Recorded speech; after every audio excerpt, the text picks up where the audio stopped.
Welcome to Disney This Day. I'm Egon Bonkers.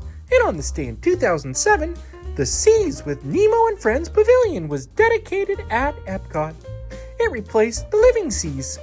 The pavilion first opened in 1986 and contains the second largest aquarium in the United States with 5.7 million gallons of water.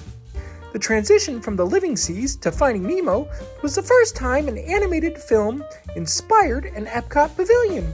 At reopening, the area offered a Nemo dark ride, Turtle Talk with Crush, and the Coral Reef Restaurant. Do you remember the old version? Do you know the new one?